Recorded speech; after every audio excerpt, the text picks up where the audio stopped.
Passion Bible does not have a cheater picture, so she has a better Bible than me.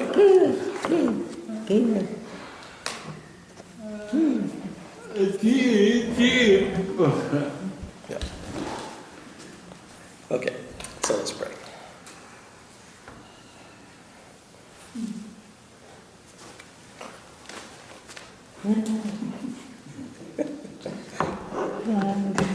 Well, that's the consequence of cheating, is it's heavy. Okay.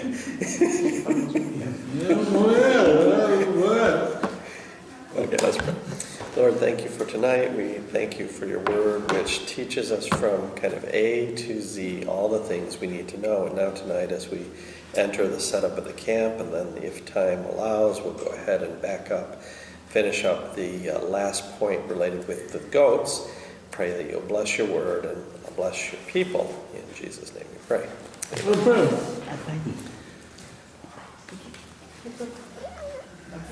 Yeah, so Elva met me at the door. Yeah, so Elva, she met me at the door, and she told me she forgot, and she's scheduled to go to Costco with her son-in-law. And so she was waiting for a pickup. So I told her, I'm sorry you forgot. So that happens sometimes. So.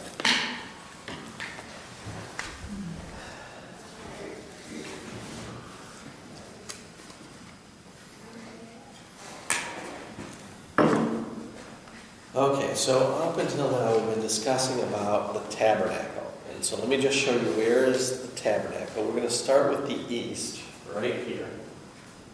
This would be the first veil or the first gate that you would enter into what would be called the courtyard or the outer court, depending on which translation you'd be using. As you walk in here, you first arrive where at the altar, which was the 7-foot by 7-foot big altar where they sacrifice the bulls, they sacrifice the sheep, and they sacrifice the birds if the person was too poor. Next, you'd arrive at the big bowl of the bathing, the water that was there, and then you'd have your second veil. Remember we talked about that you and I sometimes think there's one veil, Holy of Holies. Well, there were three. Okay, so there's 1 and 2. The second would allow the priest or the Levites to enter not the full Holy of Holies, but enter into the tabernacle. And so we would see on the right over here our table with the bread.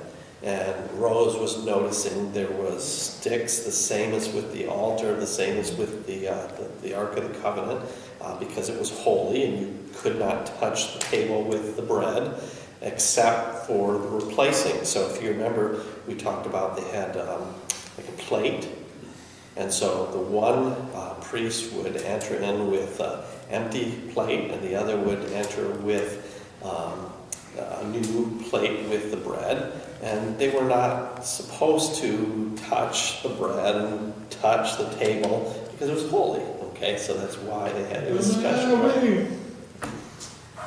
On the left over here, you would have the candlesticks with the lights. And in the front, you'd have the small altar, which was the incense or the smelling altar, which they would gather some of into the container with the chains and the stick, and then they would wave that around in the Holy of Holies.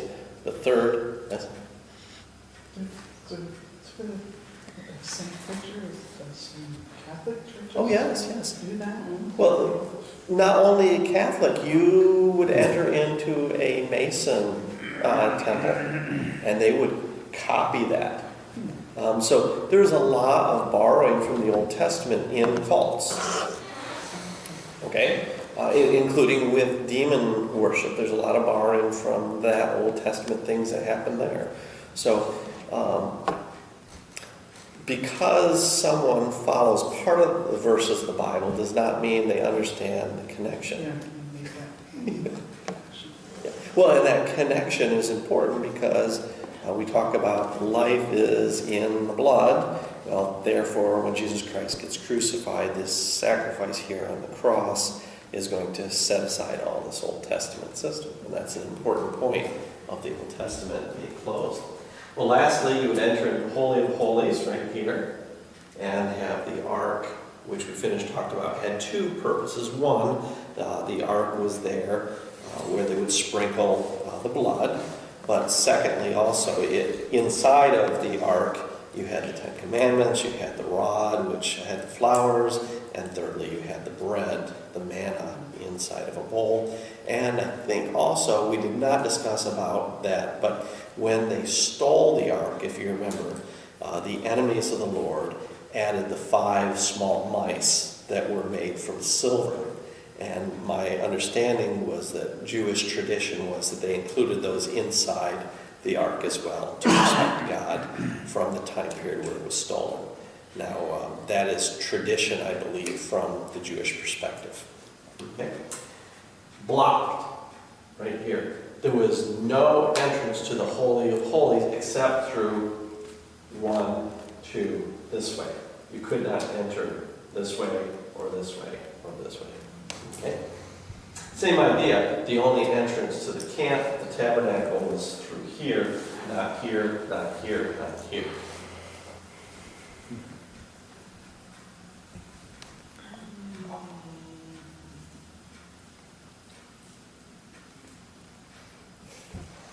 Yeah, okay, so explaining again, the Holy of Holies where is right here.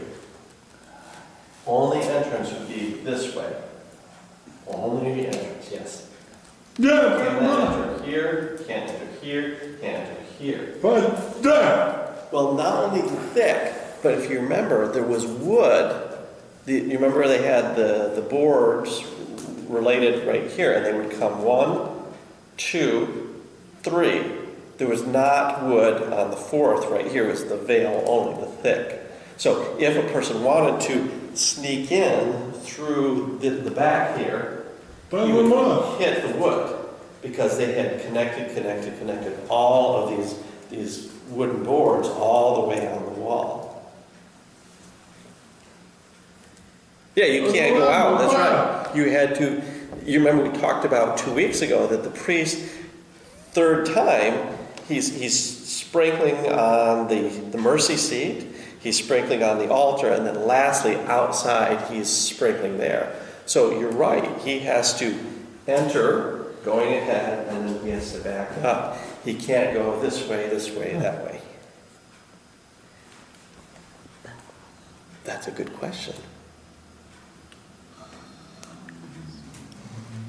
Yeah, no, that's a good question. I'm not sure I'm going to answer right now, but that it is possible, you are right, that a person could walk in and then turn about and come back out. It is also possible, same idea, as they would walk in and then back out. I'm not sure which. So that's a good question. Thank you.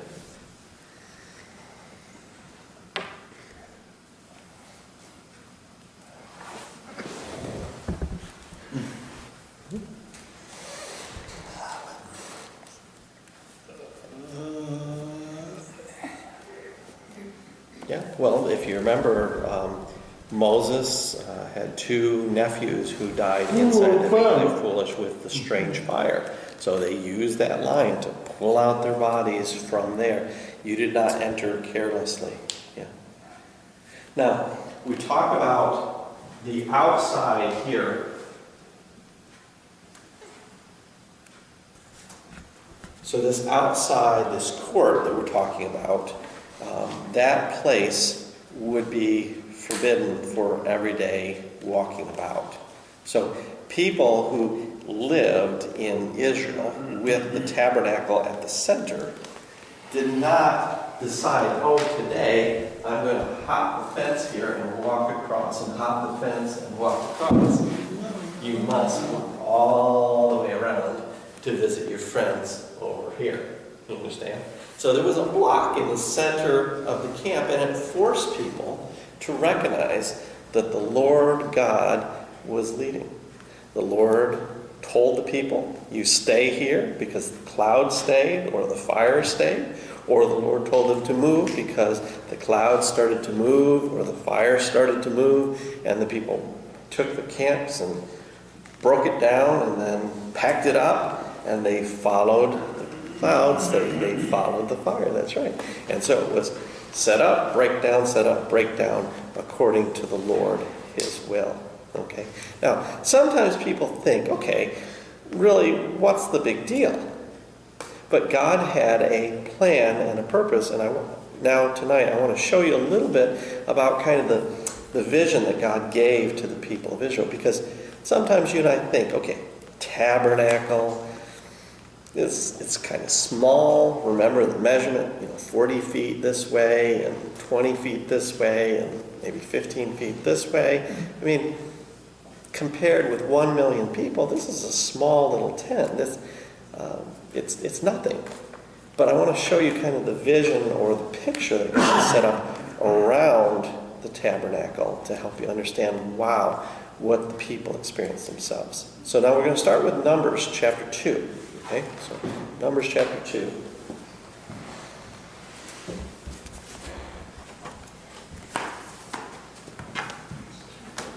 And it's simple to remember, verse 2. So Numbers chapter 2, verse 2. Just read verse 2. Chapter 2, verse 2. Yeah. You have to write it, sorry. So, Numbers chapter 2, verse 2. Oh, number, no, okay, Yeah, Numbers. Yes.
That Is that supposed to be the Levites? is the Levites. See, mine Yes. says Levi not numbered. You have to see. They had a way of numbering Levi that was different. Okay, it's interesting because when I was reading through Numbers and studying and preparing, they counted how many firstborns were in all of the tribes of Israel. Then the Lord told them, okay, now you've finished counted all the firstborn boys in all of Israel's tribes, and you are going to replace. You're not going to use your own firstborn to serve the Lord, but someone from the tribe of Levi will replace him. And so then it says they counted all together. There was 23,000, whatever number I put down there. 22,300. Yeah. So firstborns in all of Israel. And then the Lord told them, you need to make, I think, 400 or 500 more because it was not enough. So the Lord told them what was the numbers. Now you're right, technically, they did not count the heads lining up Levi tribes, but they did count among their first sons. They said all together, how many? They told the Lord, and the Lord said, you need to add how many more? So they did know the number of Levi. I didn't think of that. I did not think of that. That's funny. That's a cute interpretation. Okay. That would be one way to resolve, but also, if you remember, if they had counted and the Lord said that's too much, you wouldn't want to go back and kill the babies, right? Okay, so here we have every man of the children of Israel will pitch his own standard. Okay, so this idea is that you had these flags or these identifications that when the tribe would be marching. Who would be at the front would be the leader, and he would have his pole. And so you'd notice, oh, that's my tribe, and you go over there. Or you notice that the color's wrong, that's not my tribe, I don't go over there. So each tribe, each leader had their own flag, which would be set up, and the tent would be set up with the ensign or the symbol of his father's house far off about the tabernacle of the congregation where they set up to pitch or to set up. So remember, these are tents. So when you pitch a tent, that's exactly that. So it starts off flat, right? And you set up your pole in the middle, and then you have your line, and you pull it up, and then it pulls up, and then you put in your pegs. That's called the pitch.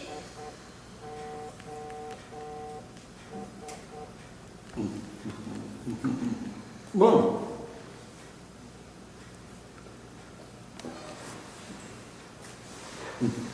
Now remember, I told you I want to give you the picture or the scope of what you're seeing now. Let me back up to the picture.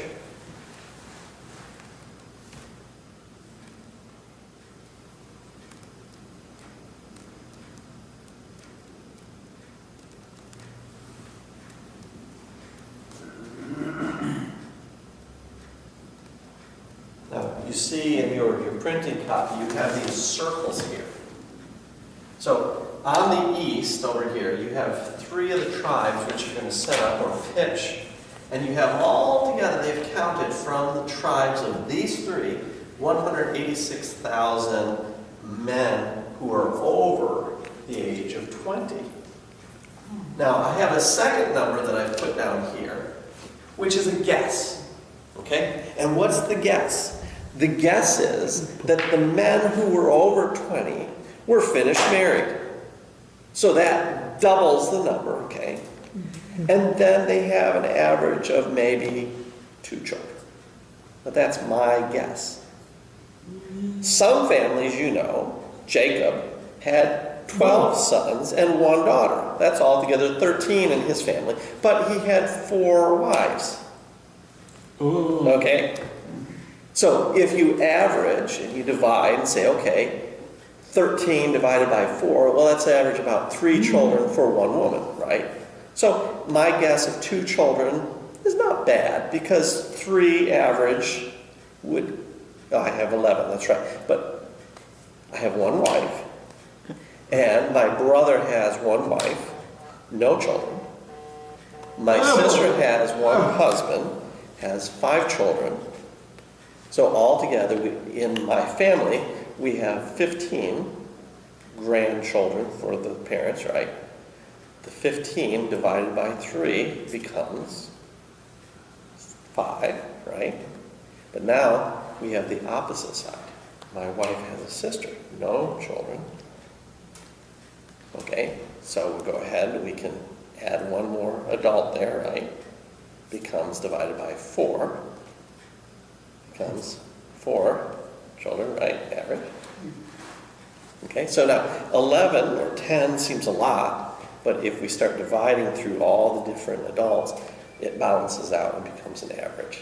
Okay, so 3 children, maybe. We could add more here. But the point is, we have around how many people living on the east? Well, if we add these 2 numbers, it's nearly 1 million people, right? Just a little bit below 1 million people. Now, imagine, San Jose has 1 million people, right? Okay.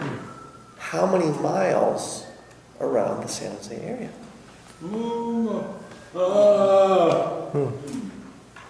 10? 10? So 10 this way, 10 this way, or just 10 all together? So 5, 5, altogether 10, like that. Okay, fine, I can accept that. So imagine now, if we were using San Jose as an example, just imagine for a moment, that you decided, okay, the tabernacle is the south part of the bay, right there, okay? So I'm standing on the east. I'm looking out. I have 10 miles of people like this. Why the flag? Right, because I must first recognize which group is my own tribe. Because I have around 3 miles here, and 3 miles here, and 3 miles here, altogether 9, or maybe a little bit more, maybe a little bit smaller. But I look here, I look here, I look here, I say, wow, I must go all the way over there to find my tribe, and then I must find my family among them.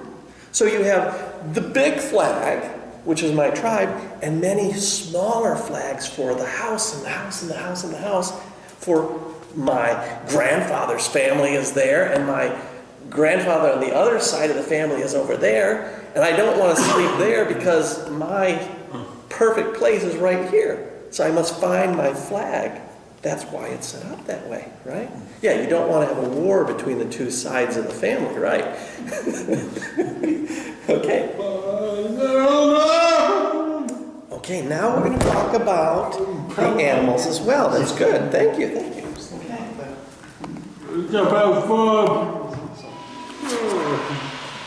So look here. Here's an artist's picture showing the small tabernacle here in the middle.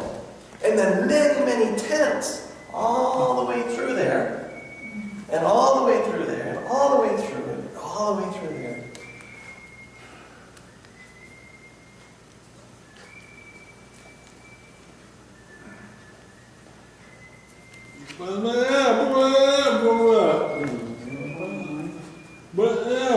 Okay, now let's talk about the animals for a moment. Okay? So imagine here we have the east. Okay? So let's go ahead and make a guess. Remember, my guess is we're going to add these people here. But let's focus on the men for a minute. We know the counting from the Bible is right here. A man average 6 foot. Let's give him 4 feet to sleep, okay? Meaning what? Right here. A man who's 6 feet. Oh. Right? He's going to have that much area. Enough for a man? Can he handle sleeping that place? Yeah.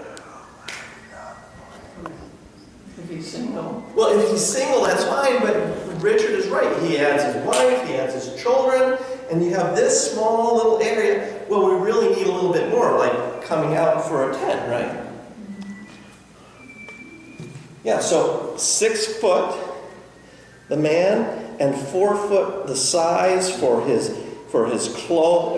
blanket and his clothing and his bag and various things.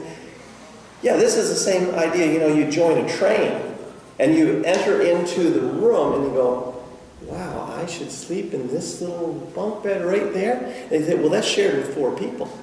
And you close it up and you say, thank you, I'll sit there. It's fine, I can sleep in my seat because you're going to charge me $3,000 for that room there? Really? $3,000. For one bedroom shared. Wow.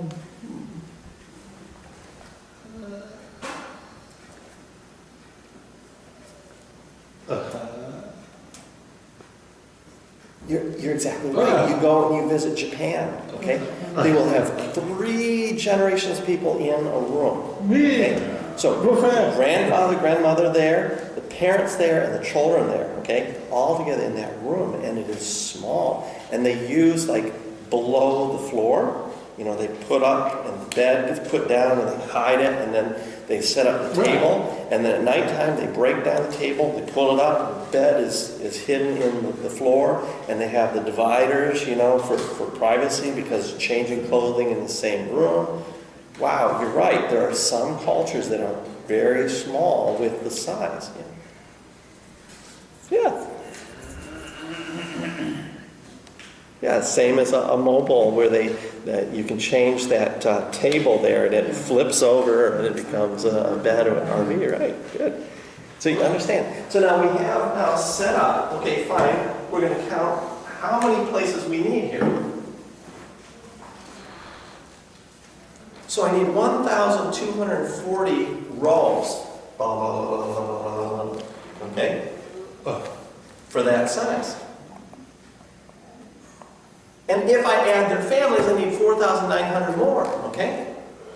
So that's altogether 5,000, 6,000 to fit. That's 29 miles.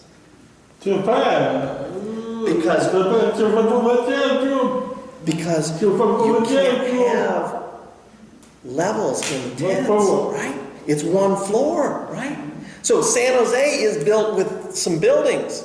That's how we fit people in a small area, 5 miles this way and 5 miles this way and around, because we have buildings that go up. But long ago with a tent, you didn't do that. You were on the floor. Because you did not have like a hammock that you would string there, because if the wind hit, then you were going to come out on top of another person, or maybe your donkey too. Now, you asked about the animals. Now imagine we have 29 miles this way and this way and this way and this way. Where are the animals?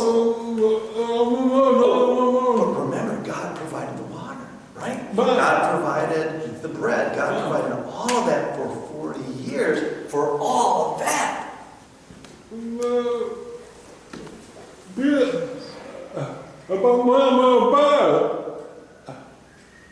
Now, where are the animals? This is common sense. Right there. And right there. And right there. And right there. Because the animals would be outside of the camp. You did not want the animals pooping in the camp area, right? So they had the grassy area. Well, no. Remember, Israel is an odd place. Here, California, see now, brown and black hills, right? But cold time, the rain hits, and the same becomes green, right? Israel, same exactly. Their cold time becomes the green.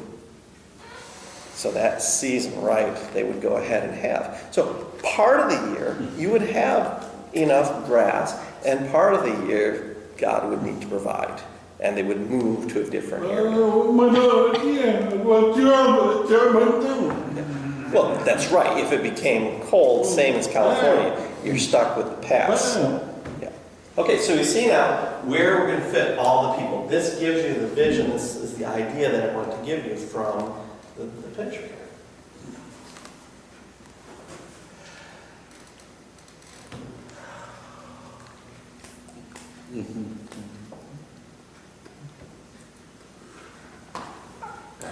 Verse 3. Go ahead, chapter 2, verse 3. Numbers chapter 2, verse 3. Numbers chapter 2, verse 3.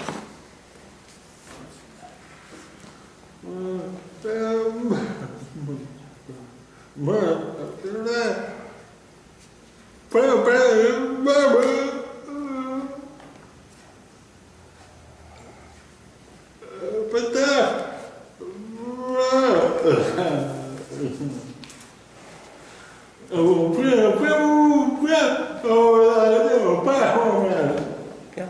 And also remember, like, once a week was the Sabbath day for rest. And you were limited how much was right.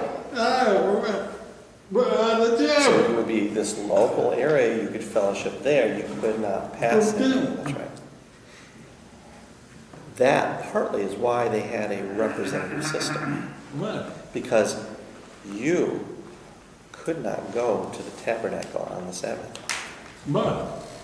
Why? Because if 2 to 4 million people decided at the same time to come to the tabernacle, you were stuck, right? Meaning what? That your worship was in the tents, your own flag, your own family area, but the Levites, they had picked someone who would be representing. And your bread, remember we brought up the bread from each tribe was there, it's finished, set up, because you cooked it and you provided it, and then the representative, the Levi, he brought it to the tabernacle.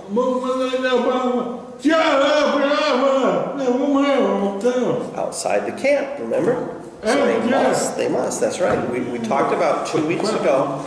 2 weeks ago, we talked about that they finished, and what was left, the guts, the stomach, various things, they must bring it outside the camp. That's right.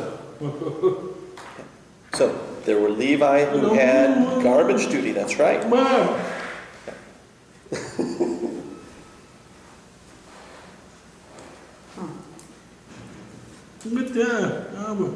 Our government system is based on that idea of representing. Very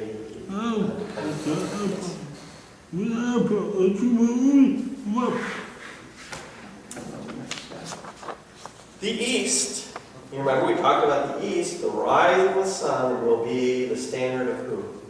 Which camp gets to sit on the east? Judah. And why? Because God showed Judah as strongest, and because where was Jesus Christ born from? Yeah, Bethlehem, the city of Judah, right? Yeah.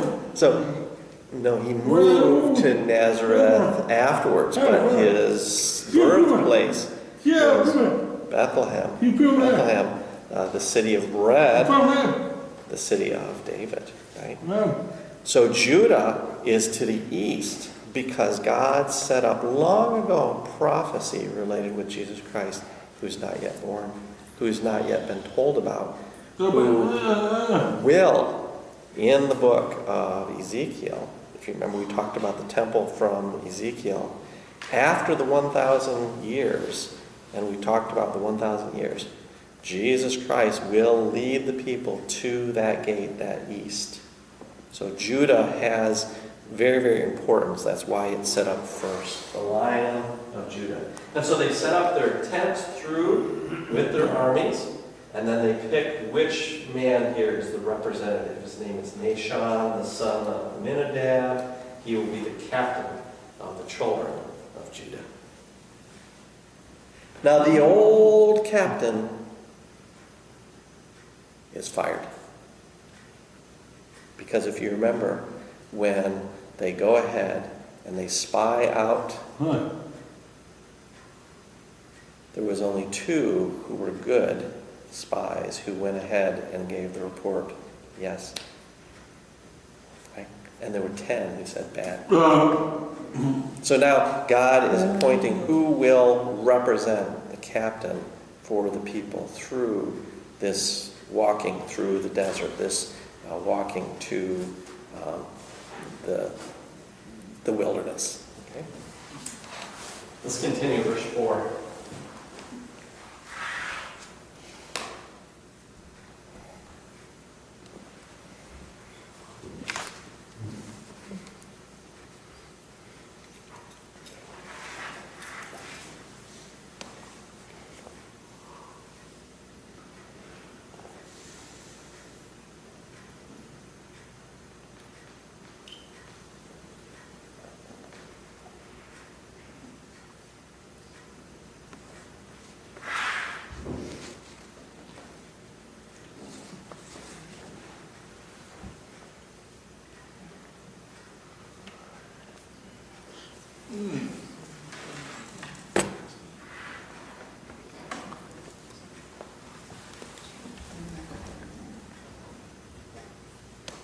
Okay, now, you see verse 4 is about the numbers. So if you remember, we talked about around 186,000 for the 3 groups altogether. But here we have Judah is a big, with altogether around 74,600 here. Right? Okay, so 74,000 belong with Judah, meaning what? There's going to be another tribe over here to the right, and another tribe over here to the left. And who is that? Well, we go ahead to verse 5 and we see the next tribe is Issachar. And God is going to name who is the captain for that tribe. And God is going to name how many people have been counted in that tribe, and showing where is the place setting them up.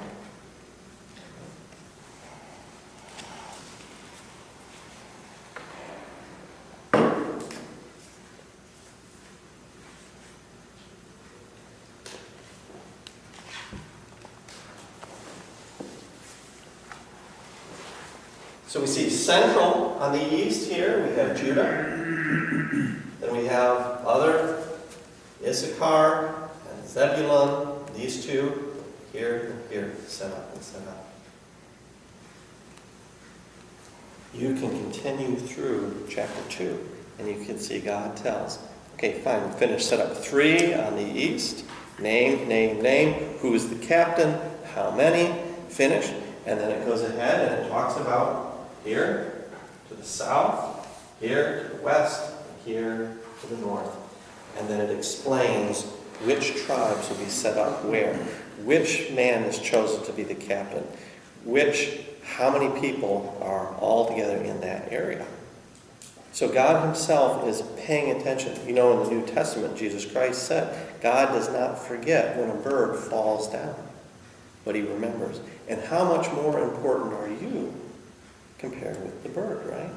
God does not see the flower get crushed and say, forget it, it's nothing. God saw it happen, and that precious flower is more important than you. Yeah. So, no. But Jesus Christ is teaching, here you have a plant without a soul. Here you have a bird without a soul. And God sees, he notices. Now, if you, as a person, have a soul created in the image of God, very, very, very important, precious, compared with the flower, compared with the bird. That's the idea. Yeah. And so God made everything right. And he made it perfectly. So it's beautiful in his perspective there. Okay, so any questions about the camp and the setup? I know the book of Numbers is boring, but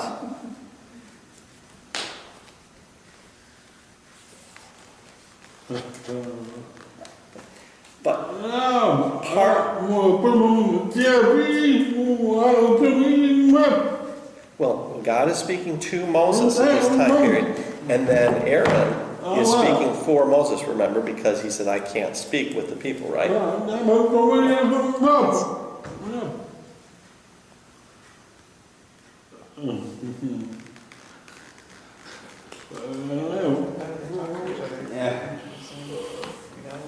It's interesting, because if you study in the book of Nehemiah, and it's chapter 9, chapter 10, between chapter 9 and chapter 10, you can read there. They had around 53,000 people gathered together. And it says for 6 hours they stood and they listened to the reading of the Bible.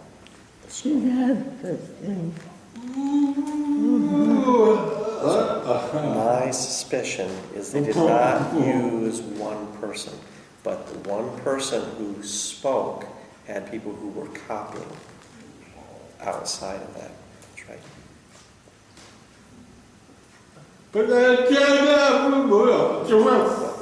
Remember, that time period, there was one scroll, not two. So the person standing here at the front had the scroll. When he spoke, there was another person over here who heard and would speak for the group here, because you can't have one person here standing speaking for all 50,000 people.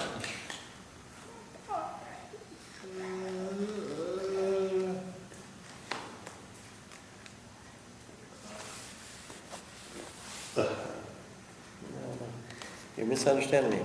I'm not asking you, Richard, to copy me. They had a name list of the men who were involved with the reading. Okay, so these men would have trained beforehand. They would know the scroll themselves. No. They finish, they practice. Okay, so remember now, we've not yet started the reading. The people have not yet come. So we have this group who's named, maybe 15, 20 people, I don't know how many, but you can count in chapter 9, chapter 10, go home and you can check. Okay, now that group, easy, we can practice together. So the man reads, you are copying. No, part of it memorized, yes, but I can't remember every word, okay? But because I've practiced it, now when I hear it, I remember it pops up and I can speak it, right? And the Holy Spirit is also protecting His Word too, okay? So I believe that they had preparation. They didn't just carelessly stand up, oh, let's pick a verse and let's read now. No, they had some preparation. They practiced, and then they divided, and they said, you go stand there, and you stand there, and you stand there. And they divided group. The speaker now spoke. They would copy. I'm waiting. Finish.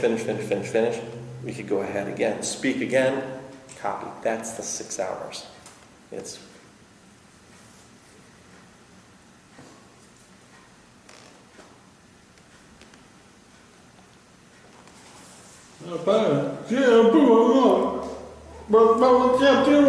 okay, and how many? That was 5,000, right? Not 50,000. Yeah.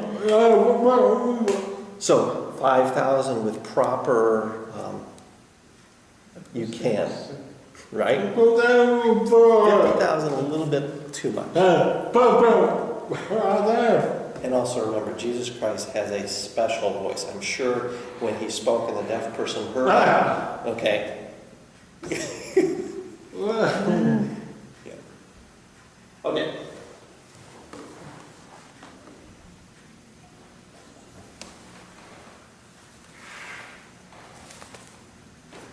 Now, time 5 minutes. Okay, so we're going to set aside the camp.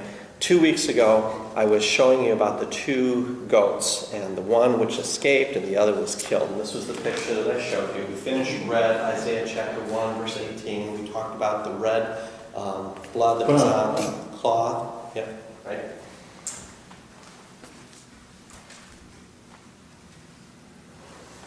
And then we explained more deeply about one was the sacrificial goat and the other was the escaped goat. And I think if Kath, her putting down and my putting down are the same, we arrived right around here. And so let's go ahead and finish the last point because it was a third point and time had run out.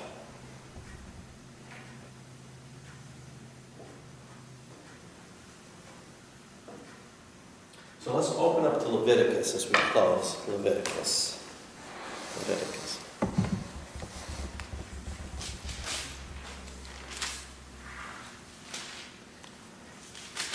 Leviticus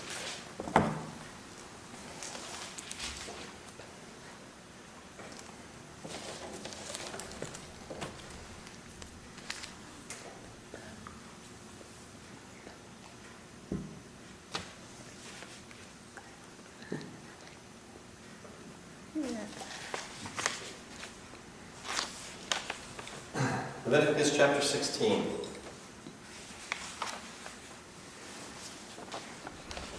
Verse 23.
Leviticus chapter 16, verse 23.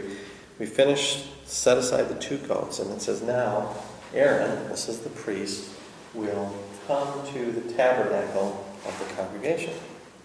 So imagine now, the picture that I gave you recently, many people, and all the people have been waiting because these 2 goats have been offered to the Lord. They picked which one will die and which will escape.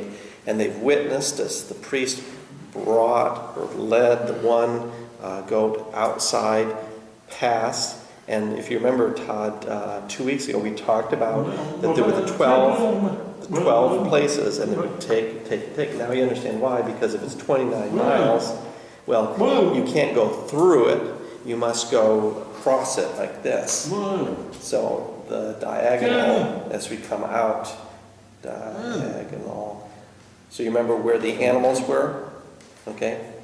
Yep.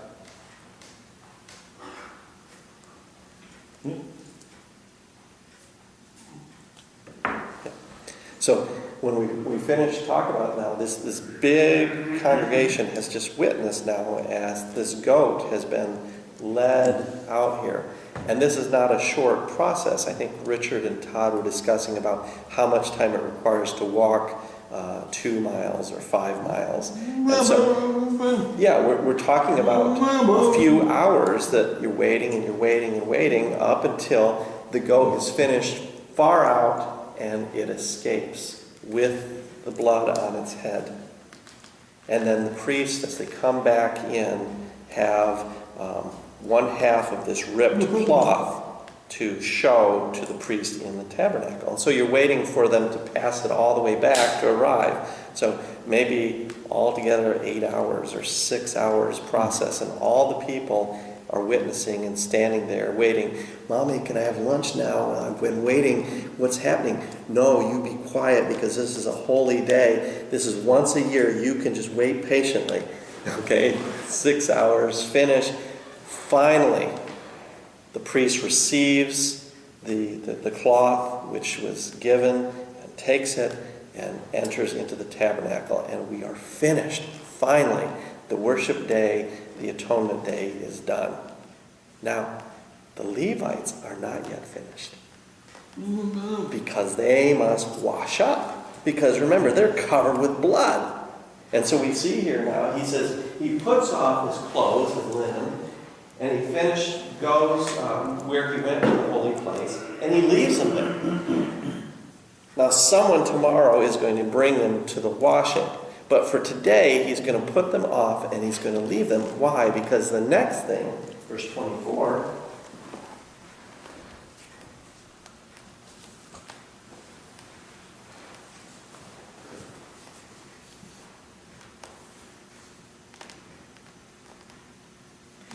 where is his bath?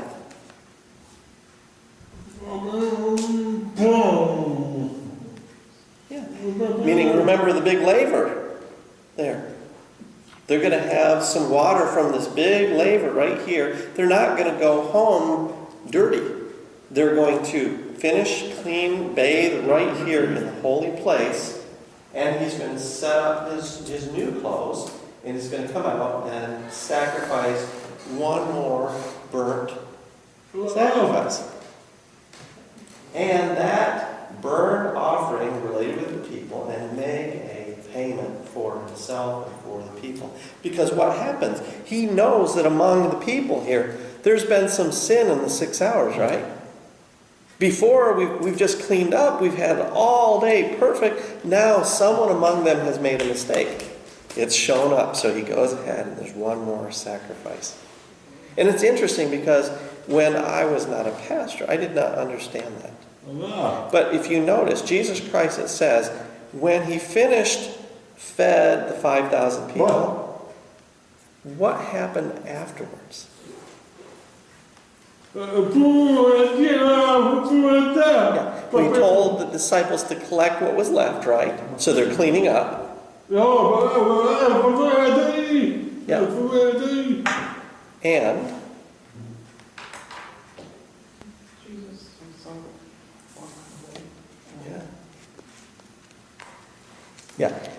Jesus Christ tried to send them home, Now the people did not listen because they're going to come back tomorrow looking for a new bread.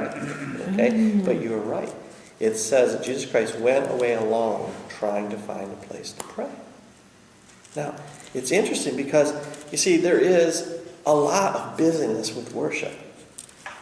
There's the preparation, whether it's studying for God's Word or whether it's preparing for the sacrifice or whatever now. But now we're finished when we go ahead and we say, let's put it off and we're going to change our clothes and we're going to bathe and we're going to be ready to go home and to rest finally.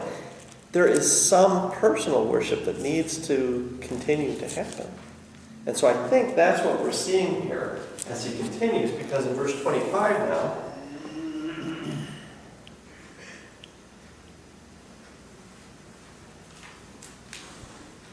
you see now that he goes ahead and it says that he takes the fat from that sin offering and he burns it on the altar. And the person who was responsible to free the goat will wash himself in his clothes and bathe his flesh in the water. And after that, he's finished free to go to the camp.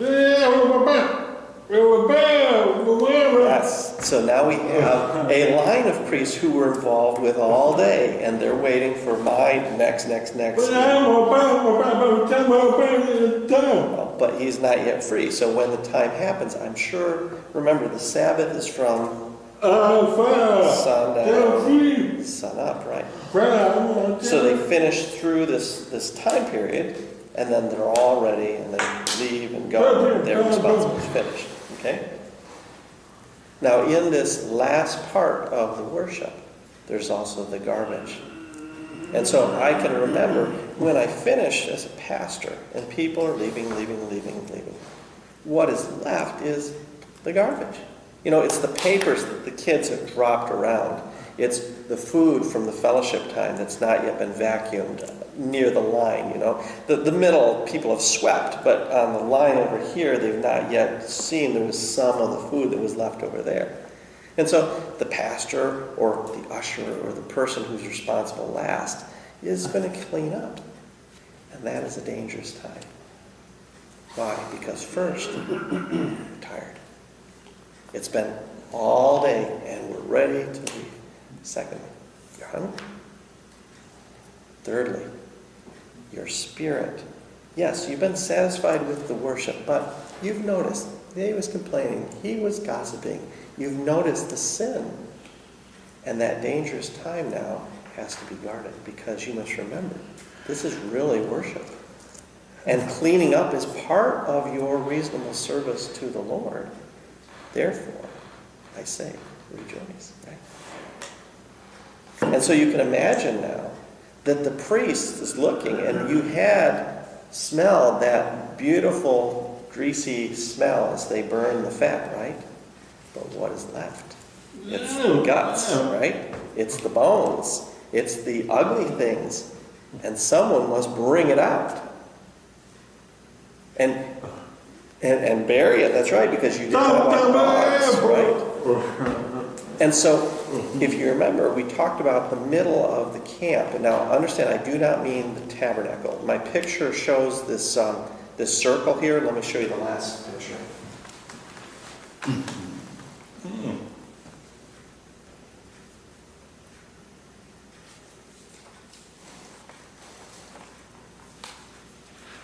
This circle here is not really in the middle here. We would have to divide it and put part here, and part here, and part here, and part here.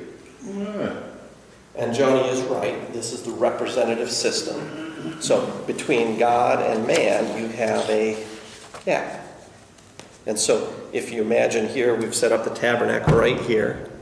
Then you have a place which is, yes, for people to walk. But you also have a place set up for the Levi tribe who is representing your three areas. Because they divided Levi into different houses. And so you had, for example, the sons of Kohath, K-O-H-A, Kohath.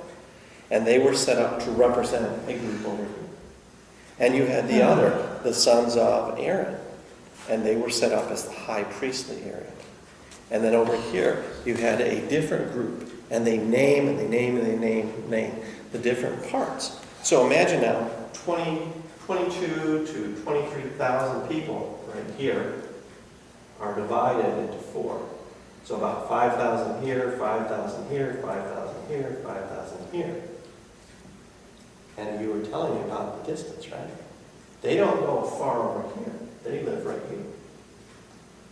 Yeah? So they do not break the seventh day because they are close, living right in here between the men, the people, and God. Yeah. Now, this is the book. Up until now, I've been studying and sharing with you. I've arrived at page 70.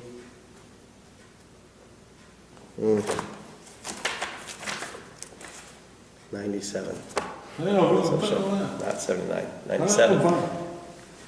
There's altogether 200 pages here. So I've been sharing with you for more than 6 months the things in this book about the tabernacle system. And if we could continue more and more deeply, there are things we can learn and find benefit, but I'm not going to do that. The time, I think, to close here, you have learned a lot, I hope, from the tabernacle system, but I want to close that study, yes. When they take the bones and all that garbage stuff out and bury it outside of camp, is that past the 29 miles? Okay, and that was what I was explaining with Todd, okay? Mm-hmm. So you have, imagine right here is my 29. Okay, so I'm coming out like this. In the middle here, I'm going to borrow this here. This is my tabernacle right here. Now remember I had over here, what? The animals and things, right. The grass area, right. Mm-hmm. So the garbage is going to come out this way or this way, not through right there. Okay. And yes, you would hope they would go past the animals and bury it past the animals, yes. So I'm imagining they did not have this full whole area used by the animals, but the front nearest to the camp would be for the animals, and then past that would be your garbage into there. Is there fencing around, or? I don't know if they had fencing. The Bible does not talk about fencing for the animals. If you remember, in their culture, they used shepherd boys and dogs. So my suspicion, because they're moving so much, that it is maybe only people who are just watching and... He's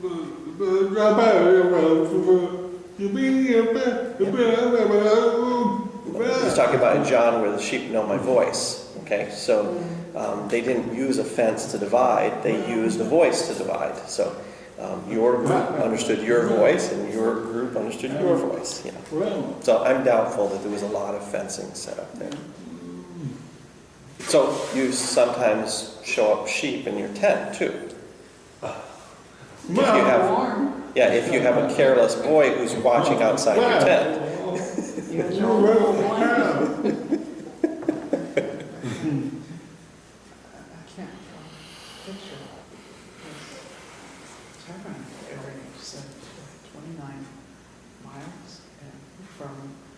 Our home to church is about 30. Wow.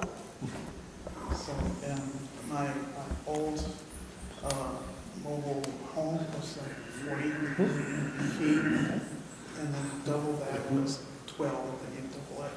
And just that small, for all that, this and this, I can't, Yeah. it's Well, and for me, the hard thing to understand is, okay, fine, let's go ahead and think our sleeping area is this 29, this radius like this. yeah, minimum 29. Right, and that's with animals and families and people. Okay, now let's imagine for a moment that we break down tents and things. And so we're going to line up 22 to 23,000 people for the Levi group themselves. Now, I can remember in my high school, we had around 50 people in the marching band. And it required a half an hour for us to assemble. So imagine now 22,000 people, and the horns are blowing, and the flags are flying, and the people are marching, and finally we're going to move. And so we're going to march, and that is one tribe. And so then we're going to wait for 75,000 from Judah to go ahead and assemble, and they're going to march out. Because Levi would be first with the ark, and so we're coming out. So we're breaking down, we're breaking down, we're breaking down, and then we're coming out. Yep. And so now picture for a moment when the Red Sea was opened up, and the columns and the columns and the columns and the columns and the columns for 1 million, 2 million people to go over there. And at the same time, they can hear the horses as Egypt's king is pursuing. They can hear the yells of the soldiers as they're getting ready to enter in the water and pursue behind. And so God set up that cloud between, if you remember, and blocked them so that the soldiers kind of backed up and said, wait a minute, what's up? What's happening? Allowing them to continue and continue and continue. So this is not like 2 minutes they've escaped. This is an hour or 2 hours. Maybe a full day. A full day, maybe. That's right. So that, for me, is the hard part, because I think, wow, if my small group of 50 people with trumpets and drums required half an hour to set up. Now, we were lazy Americans, but at the same time, I know that the Israeli people, they had their problems too. And so for 22,000 or 75,000 people to assemble together and to march together and to have lines and lines, I just can't imagine that. And now it's time to stop, because the cloud stops, and we're going to go ahead and set up tents for 2 million people around like this? Really? This is going to require a long process of time, yeah. Practice, practice, practice.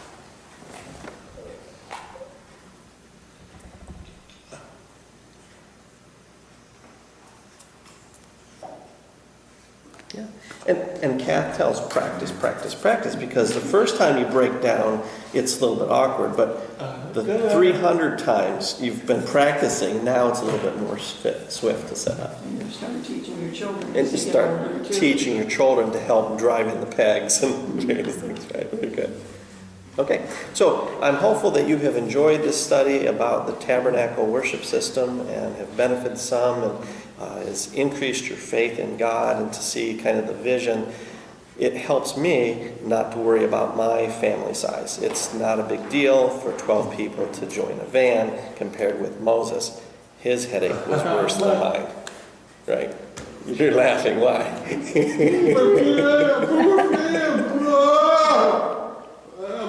We have 12. We have 12 normally. Now, you maybe are blessing us with more later, but right now we have 12.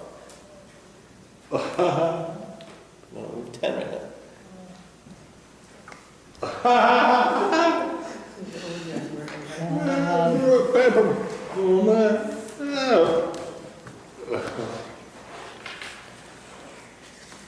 It's all right. In the store today, one grandmother, a Mexican woman, told me, she said, wow, 3 girls. She said, maybe God will give you 3 boys too.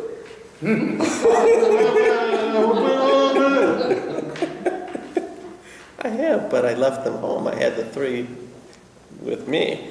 I left them home. But this grandmother thought, wow, God give you 3, maybe add 3 more later. Did you tell her? I didn't have a feel it was right. It was...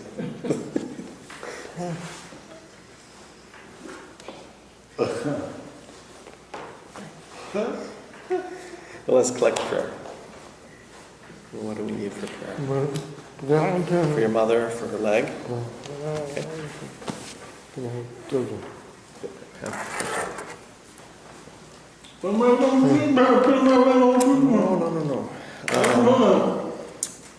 Moses, if you remember, he got married and his sister complained.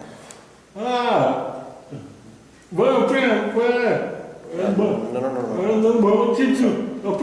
So the first time Moses gets married with the shepherd's girl, remember? The second time, he gets wedding with the Ethiopian woman. Okay? So, he has 2 marriages that we know in the Bible, and I think they're children with both. But don't do that. No, I think with Moses, yes. Yes. Now, remember, the first wife, okay, he recently, he kills Pharaoh's soldier, remember? He escapes. Where does he go? To the man that has, I think, 7 daughters, right? He marries one. That's first. And her name was Jochebed, you want to say? Or? No, the dad's name was Jethro. Oh, right. Jethro. Thank you. Jethro. So this is the father-in-law, right? Now, the second marriage is later because we finish 40 years in the wilderness. Moses is shepherd with his wife. They're together. He goes back to Egypt. Now, he's age 80. He rebukes Egypt's king. He leads the people out. He arrives in the time period of the 40 years in the wilderness. And you can read in Numbers around chapter 16, 15, around that. He gets married again to Ethiopian African woman. And his sister complains because it's not appropriate. Black woman with white man. Not long ago. I think it's between chapter 15, the name of the woman. Oh, Numbers. Same book recently now. Numbers, recently we're reading now. So, around chapter 15, I'll check and I'll give you exactly. Okay? Well, but his first wife is now Jewish as well, right? So don't complain about that.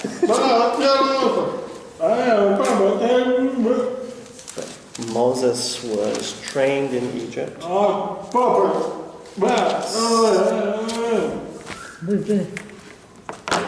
find exactly to give you before we leave, okay? It's easy enough to find. I just recently, yesterday, I was reading that. I was surprised. Always surprised. Okay, so pray for your mother, for her leg.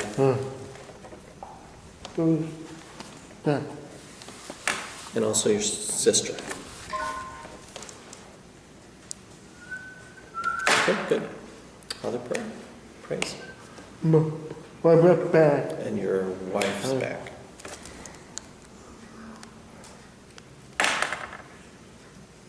Todd? Planning on Sunday? All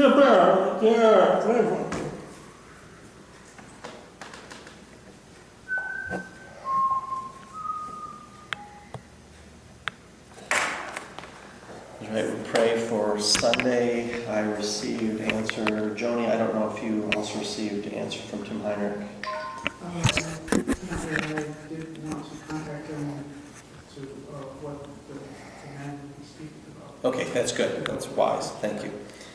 So I will depend on you to forward to me whatever needs to be forwarded, okay? So I received text today. I informed him around 20 people would show up from our church, counting my family and also the people who said, yes, I want to go.